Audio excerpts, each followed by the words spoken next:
How can an animated movie be colorful, expensive, and still make every scene painfully uncomfortable? Some fail because their jokes, songs, characters, and emotional moments seem to belong in completely different stories. Studios usually hide these disasters behind bright posters and famous voices. But today, we are opening the vault. These are 18 animated movies so awkward that watching them feels like entering a room where everyone suddenly stops talking. If you enjoy strange animation stories, hit the like button and subscribe to our channel, because the most unbelievable animated disaster is waiting at number 1. Number 18.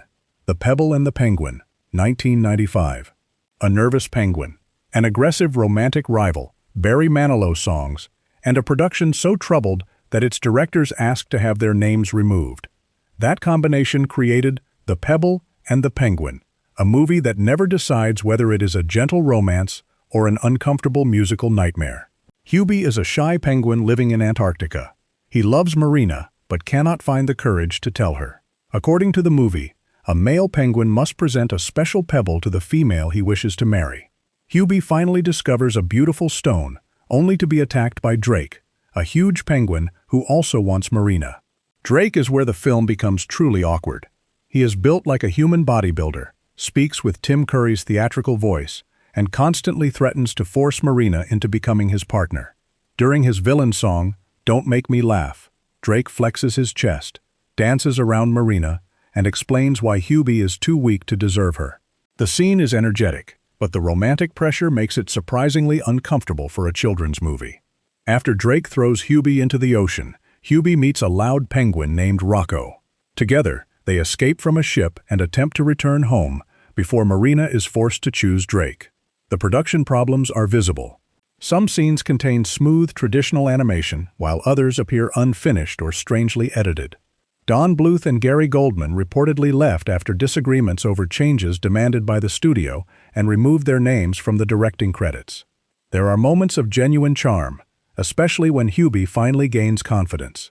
Yet the romance, songs, strange character bodies, and sudden danger never fit together comfortably. It feels like a sweet little penguin story being constantly interrupted by a much louder and stranger movie. Number 17. A Troll in Central Park, 1994. Don Bluth directed beloved animated films such as The Secret of NIMH and An American Tail. That is what makes A Troll in Central Park so confusing. It comes from an experienced animation filmmaker, yet it feels as though it was created entirely for children too young to question anything happening on screen. Stanley is a friendly troll with a magical green thumb. Unlike the other trolls, who enjoy darkness and destruction, Stanley loves growing flowers. Queen Gnorga considers kindness unacceptable, so she banishes him from the Troll Kingdom and sends him to New York City. Stanley lands inside Central Park, where he meets two children named Gus and Rosie. He uses his magical thumb to create flowers, plants, and colorful dream worlds. The movie's most famous scene begins when Gus becomes frustrated and asks Stanley to help him create something exciting. Stanley opens a magical dream world filled with candy-colored landscapes and floating objects. The sequence is meant to feel joyful, but it becomes strangely intense. Gus develops magical powers, loses control, and is eventually transformed into a troll. His face changes, his voice becomes deeper, and the movie suddenly shifts from soft preschool fantasy into something far darker. The problem is not simply the childish story, it is the way every emotion is exaggerated. Stanley cries loudly, Gnorga screams constantly, and Gus changes between anger and happiness with almost no transition. Even the songs sound as though they are trying too hard to calm an audience. Before we continue, tap like if one of these movies has already made you uncomfortable. Share the video and subscribe, because the countdown becomes much stranger from this point. Number 16. Pinocchio 3000, 2004. Someone looked at the classic story of Pinocchio and decided the missing ingredient was a robotic penguin, a futuristic amusement park, and a villain who turns children into machines. The result was Pinocchio 3000, a movie packed with imaginative ideas that never seem comfortable sharing the same screen.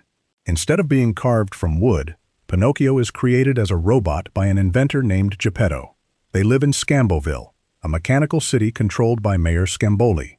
The mayor hates nature and wants every part of the city covered with metal, machinery, and entertainment attractions. Pinocchio wants to become a real human child. A magical cyber fairy tells him he must learn the difference between right and wrong. Unfortunately, Pinocchio is easily influenced by Scamboli's daughter, Marlene, and by the mayor himself. The most awkward sequence takes place inside Scamboland, the mayor's enormous amusement park. Children climb onto futuristic rides, believing they are entering a wonderful playground. The machines then begin transforming them into robots. Their arms become mechanical, their faces turn metallic, and the entire process is presented with bright colors and cheerful music. Pinocchio initially helps Scamboli because he wants other children to accept him. When he realizes what the machines are doing, he must save them and repair his relationship with Geppetto. The movie's visual design is certainly creative. Buildings bend into unusual shapes, vehicles float through the city, and every room contains moving machinery. Yet the characters look stiff and strangely polished, especially when they attempt emotional expressions. Whoopi Goldberg voices the fairy, Malcolm McDowell plays Scamboli, and Howie Mandel voices the robotic penguin. Even with recognizable performers, the movie feels like a technology demonstration that accidentally became a feature film. Its moral is simple, but the mechanical transformations make this version of Pinocchio far more unsettling than intended. Number 15. The Nuttiest Nutcracker, 1999.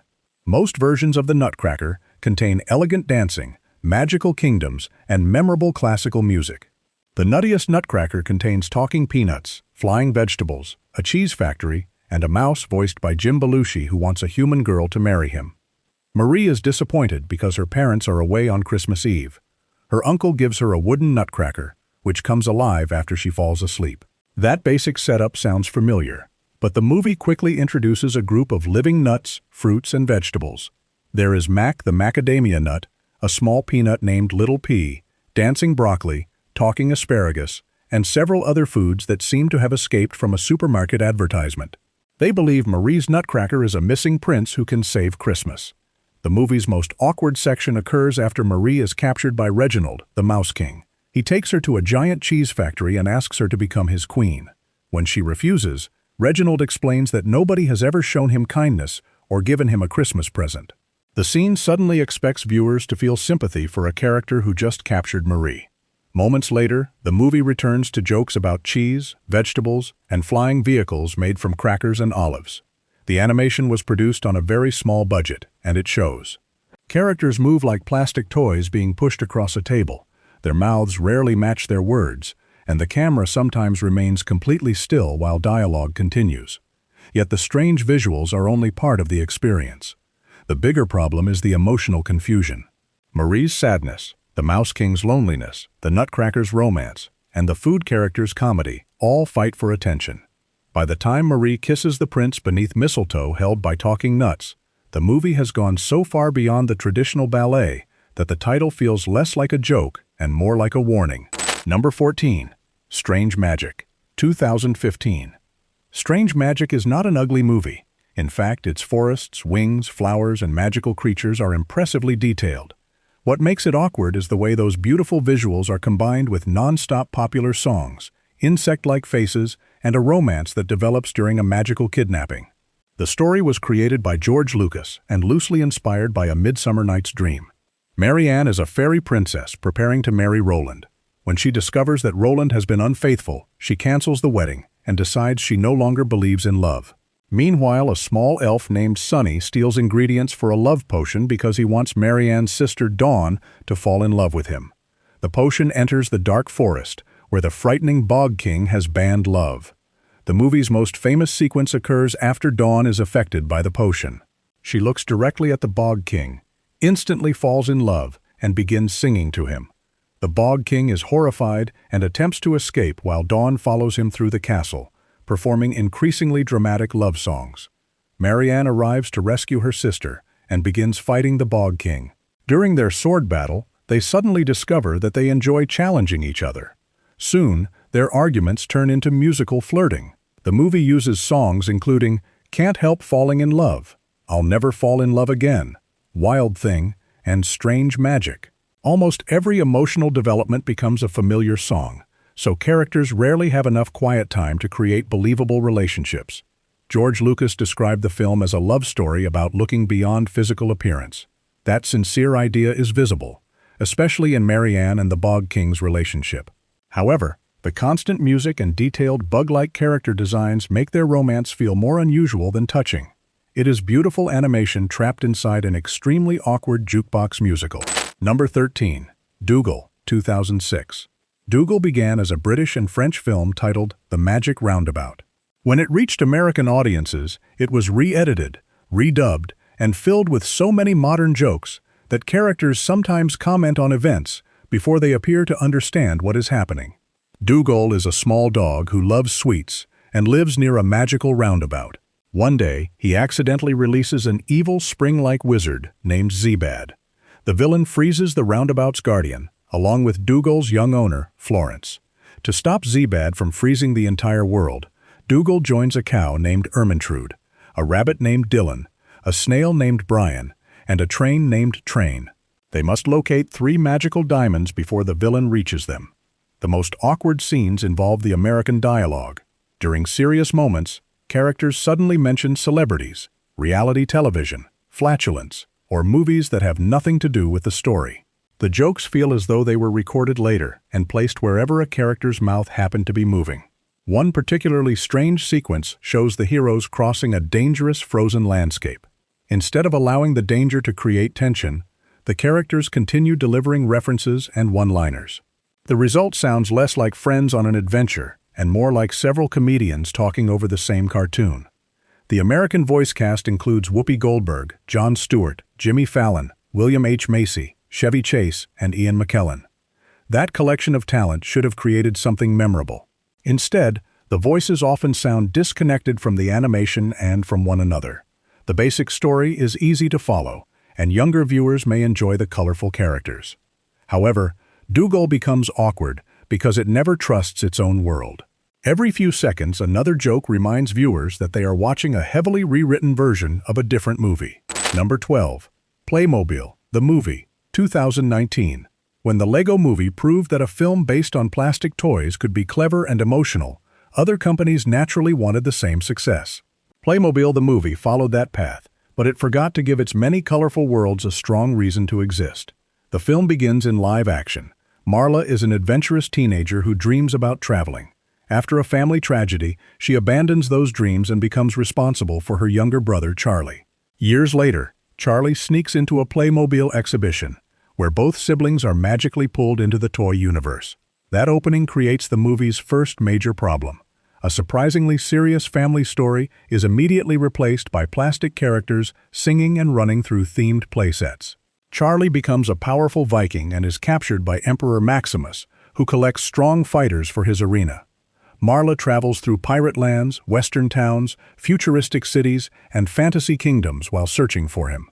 The most awkward sequence introduces Rex Dasher, a secret agent voiced by Daniel Radcliffe. He arrives with dramatic music, complicated gadgets, and the confidence of a famous action hero.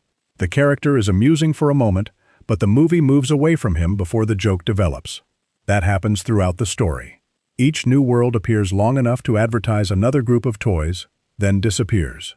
Musical numbers arrive without warning, including a villain song performed by Emperor Maximus. The animation is smooth and brightly colored, but nothing has weight. Characters fall, crash, and fly through the air like the plastic figures they represent. Even emotional scenes between Marla and Charlie struggle to feel sincere. The movie earned very little during its American opening despite playing in thousands of theaters. Its awkwardness comes from watching a serious sibling story fight against what often feels like a 90-minute toy demonstration. Number 11. Norm of the North, 2016. A talking polar bear travels to New York City, becomes a corporate mascot, performs dance routines, and attempts to stop luxury houses from being built in the Arctic. That is the story of Norm of the North, a film that treats dancing as the solution to almost every problem. Norm is unusual because he can speak to humans. He is supposed to inherit leadership of the Arctic from his grandfather, but the other animals see him as weak and overly sensitive. When a businessman named Mr. Green plans to build expensive homes in the Arctic, Norm travels to New York with 3 nearly silent lemmings. The company mistakes Norm for an actor wearing a polar bear costume. Instead of revealing his identity, Norm becomes the face of the housing campaign while secretly trying to destroy it. The most remembered scene is the Arctic Shake. Norm stands in front of a crowd and begins dancing to prove that he can attract public attention. He spins, shakes his body, and performs moves that feel borrowed from a completely different type of comedy. Business executives watch in amazement, while the film treats the routine as a major professional achievement. The Lemmings create more awkward moments by using toilets, causing accidents, and appearing whenever the movie needs an easy joke. Their humor clashes with the environmental message about protecting the Arctic. Norm eventually discovers that Mr. Green has captured his grandfather and must stop prefabricated homes from being transported north. The final action scenes contain vehicles, collapsing structures, and dramatic rescues, yet the danger never feels connected to the earlier comedy. The film clearly wants children to care about nature. Unfortunately, it delivers that message through corporate jokes, confused character motivations, and repeated dancing. Norm is not an unpleasant hero, but his movie seems terrified that viewers will lose interest whenever he stops moving his hips. Number 10. The Emoji Movie, 2017. Few animated films were mocked before audiences even watched them as heavily as the Emoji Movie. The idea of turning tiny phone symbols into emotional characters sounded like a joke. The completed film somehow made the concept even more awkward by turning smartphone applications into major story locations. Gene lives inside Textopolis, a city hidden in a teenager's phone. Every emoji is expected to display one expression. Gene is supposed to be the meh emoji, but he can produce many different emotions. During his first day at work, the phone's owner selects Gene for a message. Gene panics and creates the wrong expression, embarrassing himself and causing the system to malfunction. The cheerful smiler decides Gene must be deleted before he damages the phone. Gene escapes with a forgotten hand emoji named High Five and a hacker called Jailbreak. They travel through applications while searching for the cloud, where Gene hopes to be reprogrammed. The Candy Crush sequence became one of the movie's most infamous scenes. Gene is mistaken for a yellow candy and becomes trapped inside the game. The characters then explain how Candy Crush works while matching pieces and escaping from the board. Instead of feeling like an adventure, the scene resembles an instruction video placed inside a movie. They later enter a dance application, visit Dropbox, travel through Instagram, and interact with several recognizable digital brands. The story pauses repeatedly, so viewers can look at another application. Gene eventually learns that his multiple emotions make him special. The message about accepting yourself is harmless, but the film's world is built around advertisements, technical terms, and jokes that became outdated quickly. The movie received 4 Golden Raspberry Awards, including Worst Picture, becoming the first animated feature to win that category. It may not be the ugliest cartoon on this list, but few films have turned basic phone functions into such painfully serious drama. Number 9. Delgo, 2008. Delgo spent years in production, assembled an impressive collection of famous voices, and entered more than 2,000 American theaters. Almost nobody went to see it. Those who did discovered a fantasy adventure filled with strange faces, stiff romance, and a world that requires a long history lesson before the story can begin. Delgo is a young member of the Lochni, a group of ground-dwelling people. His world is also inhabited by the winged Norin. The two civilizations distrust each other because of an earlier conflict. Delgo secretly befriends Kyla, a Norin princess. Their meetings are meant to feel romantic, but both characters have extremely unusual designs. Delgo's long face, large eyes, and stretched expressions make even simple conversations feel uncomfortable.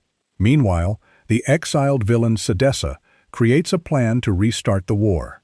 She captures Kyla and frames Delgo, forcing him to escape with his nervous friend, Philo. The movie's awkward highlight is Delgo and Kyla's early flight together. Kyla carries him through the sky while they discuss the hatred between their people. The scenery is large and colorful, yet their facial expressions barely match the emotion in their voices. It feels like watching two video game characters attempt a dramatic romantic scene before their animation has been completed. The voice cast includes Freddie Prinze Jr., Jennifer Love Hewitt, Val Kilmer, Malcolm McDowell, Michael Clark Duncan, Burt Reynolds, Eric Idle, and Anne Bancroft. Despite those names, the performances seem to come from different movies. Delgo reportedly cost around $40 million, but earned less than $1 million theatrically. The world contains real effort, and the filmmakers clearly wanted to create an original fantasy epic.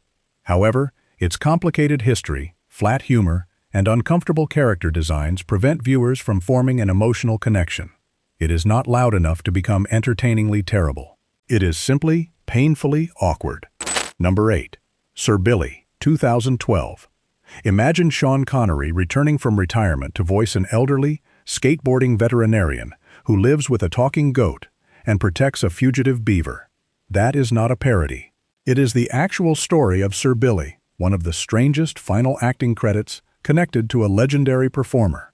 Sir Billy lives in the Scottish Highlands with Gordon, a goat who believes he is a dog. Years earlier, the government attempted to remove beavers from Scotland. One young beaver named Bessie Boo escaped and was raised by a family of rabbits. A corrupt officer named Mackenzie continues searching for Bessie. When she and her rabbit family become trapped in a dangerous river, Billy begins a rescue mission. The famous opening sequence immediately announces the movie's strange tone. Billy skis from a cliff, in a direct reference to the James Bond film The Spy Who Loved Me. His parachute opens with a Scottish design while dramatic music plays. The joke is clearly based on Connery's history as Bond, but the character's stiff body and plastic-looking face make the tribute feel uncomfortable. The story repeatedly stops for romantic jokes involving Billy, even though he is supposed to be rescuing frightened animals.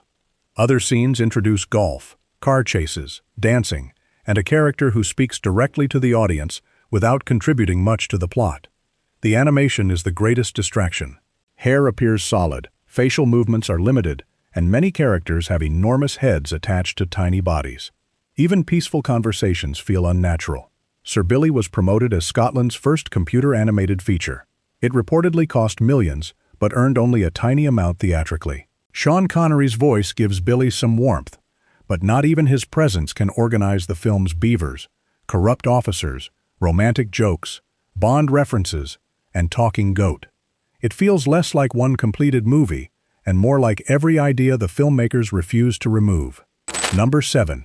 The Christmas Tree, 1991. Most Christmas cartoons create comfort through warm colors, gentle music, and a simple message about kindness. The Christmas Tree attempts the same thing, but its stiff faces, sudden dialogue, and confusing story make it feel like a holiday special created by people who had only heard Christmas described to them. The story follows children living in an orphanage controlled by Mrs. Mavilda. She secretly keeps donated money, gives the children poor food, and prevents them from enjoying Christmas. A kind new employee named Judy begins helping them and discovers how badly the orphanage is being managed. The children's greatest source of happiness is a tree they call Mrs. Hopewell. They decorate it and treat it like a friend. Mavilda sees the tree as another challenge to her authority. The movie's most famous moment occurs when Mavilda attempts to remove the tree. She becomes furious, waves her arms, and delivers lines with almost no natural rhythm. The children react with frozen expressions while the camera jumps between characters who barely move. Later, Santa becomes involved and helps reveal Mavilda's dishonesty. The mayor finally understands what has been happening, and the children receive the Christmas celebration they deserve. On paper, it is a straightforward story about protecting children from a selfish manager. In motion, almost every conversation becomes awkward. Characters pause at unusual times. Their eyes stare straight ahead. Voices change volume without warning, and emotional moments rush past before viewers can understand them. The animation often resembles illustrated pages rather than moving characters. Backgrounds remain still, while arms and mouths perform a few simple movements. The film disappeared for years before gaining attention online as an example of unusually poor holiday animation. Yet its awkwardness is strangely fascinating. The creators clearly wanted to produce something sincere and uplifting. Instead, they made a Christmas story whose unmoving smiles and unnatural conversations can make an ordinary decorated tree feel deeply mysterious. Number 6. Joshua and the Promised Land, 2003. Some awkward animated films have enormous budgets and famous actors. Joshua and the Promised Land proves that a movie can become equally unforgettable with limited technology, confusing storytelling, and characters who look as though they were assembled from floating geometric shapes. The story begins with a young lion named Joshua. He feels ignored by his family and struggles to understand his place in the world. After following a mysterious light, Joshua is transported into events inspired by stories from the Old Testament. He meets a strange guide and becomes involved in a journey toward the promised land. The movie attempts to teach lessons about faith, courage, and obedience, but its animation repeatedly distracts from those ideas. Joshua's body changes size between shots.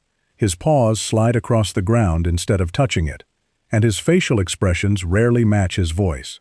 Background characters sometimes remain completely still while major events happen around them. The most widely remembered scene features Joshua being told that he has an important destiny. The moment is supposed to be inspiring. Instead, the characters stand in an empty digital environment, stare past one another, and speak with long pauses. Joshua reacts with a stiff movement that looks more like a computer error than an emotional revelation. Other sequences shift abruptly between comedy and frightening biblical events. A cheerful side character may appear immediately after a serious moment, creating uncomfortable tonal changes. The film became well known online years after its original direct-to-video release. Viewers shared clips of its unusual animation, and the movie developed a reputation as one of the strangest computer-animated religious films ever produced. Its message appears sincere, and mocking that message is not the point. The awkwardness comes from the enormous distance between what each scene wants the audience to feel and what the limited visuals actually communicate.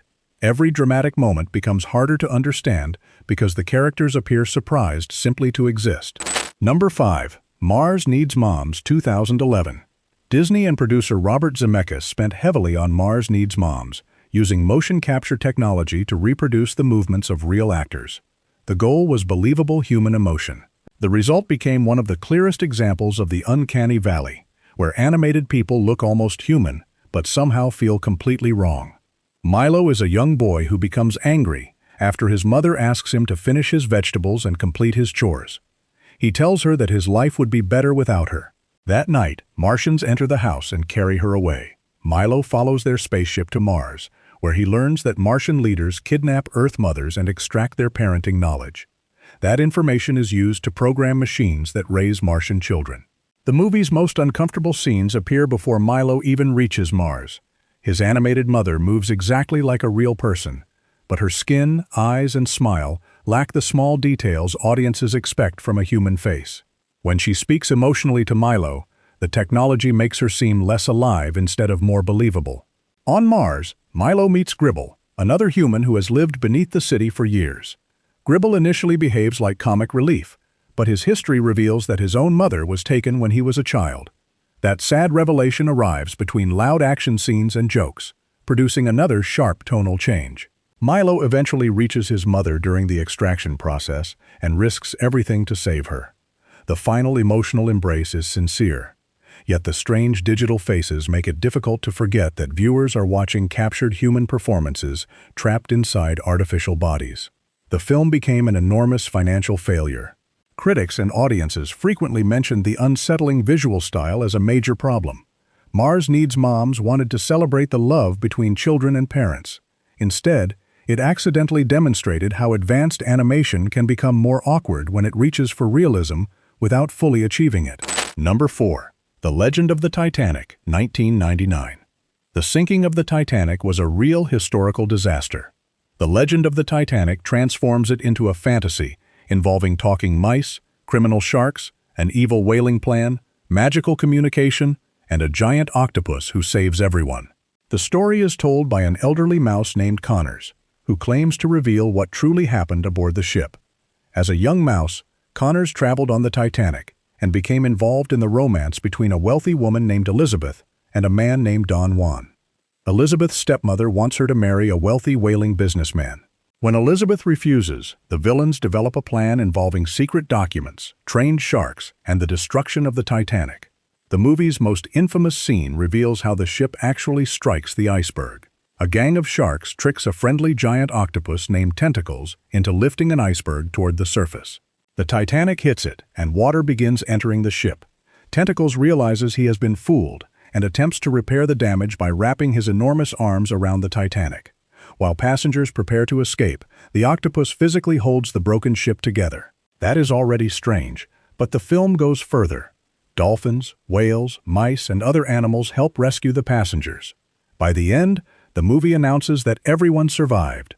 The decision removes the true human cost of the historical event, so the film can provide a cheerful celebration. Even without the historical problem, the story is overcrowded. The romance, whaling conspiracy, animal society, magical tears, sharks, and family comedy compete for attention. The animation is bright but inconsistent, and several characters appear copied from better-known animated films. Yet nothing compares with the image of a smiling octopus preventing the Titanic from sinking while talking animals celebrate. The filmmakers wanted to make history safe for children. In doing so, they created something far more awkward than a respectful fictional story would have been. Number 3. Titanic, The Legend Goes On, 2000. Only one animated Titanic movie could make a giant heroic octopus seem restrained. Titanic, The Legend Goes On, adds a Cinderella-style romance, jewel thieves, talking animals, cruel relatives, comic detectives, musical numbers, and a rapping dog wearing modern clothing. Angelica is a poor young woman traveling on the Titanic with her selfish guardians. She hopes to locate her missing mother and carries a valuable necklace that may help reveal her family history. On the ship, she meets William, a wealthy passenger who quickly falls in love with her. Around them, several unrelated stories compete for screen time. Two criminals plan to steal valuables. A group of animals searches for adventure. A detective investigates suspicious passengers, while Angelica's guardians treat her like a servant. The movie reaches legendary levels of awkwardness when a dog wearing a cap, sunglasses, and a gold necklace appears. Without warning, the soundtrack changes and the dog begins rapping. He dances through the cargo area while mice and other animals join him. The song repeats simple lines about having a party, even though the movie is set in 1912. Nothing explains why this dog performs music from a completely different century. Once the number ends, the film returns to its historical romance, as though nothing unusual happened. When the Titanic strikes the iceberg, the story suddenly becomes serious. Passengers rush toward lifeboats, Angelica and William are separated, and the animal comedy disappears. However, the rushed editing makes it difficult to understand where characters are located or how they survive. The animation frequently drops movements, repeats footage, and gives characters expressions that barely change. The movie has appeared on numerous lists of the worst animated films ever made. Its awkwardness is almost impossible to recreate deliberately. It is a historical romance, musical comedy, animal adventure, and disaster story, all fighting for control. The rapping dog simply arrives to declare a winner. Number 2. Rhapsody Street Kids, Believe in Santa, 2002. Rhapsody Street Kids, Believe in Santa features the voices of Mark Hamill, Nancy Cartwright, Jodie Benson, Paige O'Hara, and several other talented performers. Yet its animation looks so unfinished that viewers may spend the entire film wondering whether they are watching an early production test. Ricky is a young boy living with his grandmother after losing his mother. He wants to give a Christmas present to Nicole, the girl he likes, but he has very little money. Ricky gives her a teddy bear that once belonged to his mother. Nicole initially rejects the present because she does not understand its emotional value. After learning the truth, she tries to recover it and repair her friendship with Ricky. That story could have produced a sincere Christmas special. The problem is the animation. Characters have enormous heads, tiny bodies, stretched fingers, and faces that change shape while they speak. Their hair appears painted directly onto their skulls, and their feet sometimes slide instead of walking. The most awkward moment occurs during Ricky's musical introduction. He performs a rap while moving through the neighborhood. His arms swing without natural joints, his body floats across the ground, and nearby characters stare straight ahead. Later songs feature strong professional voices, including performers associated with famous Disney productions. The contrast makes everything stranger. Beautiful singing plays, while digital characters move like unfinished puppets. The special was animated using consumer-level software and reportedly had a budget of hundreds of thousands of dollars. According to accounts of its production, one executive producer did not see the completed animation until the night it premiered. After a limited television run, the special largely disappeared before resurfacing online and developing a cult reputation. Its story about grief, friendship, and generosity is surprisingly serious. However, every emotional scene is overwhelmed by frozen smiles and unnatural movement. It may be the only Christmas special where believing in Santa seems easier than believing these characters are standing on solid ground. Number 1. Food Fight, 2012. No animated movie combines awkward movement, uncomfortable jokes, product advertising, production chaos, and wasted potential quite like Food Fight. It was planned as a major theatrical adventure filled with famous supermarket mascots. After years of delays, it emerged looking like a film that had escaped before the animation was finished. The story takes place inside a supermarket. When the customers leave, products come alive and transform the aisles into a huge city. Dex Dogtective is a serial mascot who plans to marry his girlfriend, Sunshine Goodness. She mysteriously disappears before their wedding. Years later, a new product called Brand X arrives. Its leader, Lady X, begins taking control of the supermarket and replacing familiar brands. Dex must return to detective work, locate Sunshine, and stop Brand X. The most awkward scenes involve Lady X attempting to attract Dex. Her dialogue and movements are presented with a level of romantic suggestion that feels completely misplaced in a children's movie about groceries. Dex responds with stiff expressions while his body bends in ways no living creature could manage. Every character moves strangely. They shake while standing still, float above the floor, and make facial expressions that resemble technical errors. Objects pass through hands, camera angles change without purpose, and backgrounds sometimes look sharper than the characters. Real advertising mascots appear throughout the movie, including Mr. Clean, Charlie the Tuna, and the California Raisins. Instead of becoming important characters, most simply stand in the background like products waiting for a commercial. Food Fight wanted to become Toy Story inside a supermarket. Instead, it became an extraordinary record of everything that can go wrong when ambition, advertising, technology, and storytelling collide. That is why it remains the most awkward animated movie ever made. Which of these animated movies made you feel the most uncomfortable, and which one would you secretly watch again? Some are unfinished disasters, while others are strange ideas that somehow received full budgets and theatrical releases. Tell us your choice in the comments, and mention any awkward animated film we missed. Like the video, share it with another movie fan, and subscribe to the channel for more forgotten films, bizarre productions, and unbelievable stories from cinema history.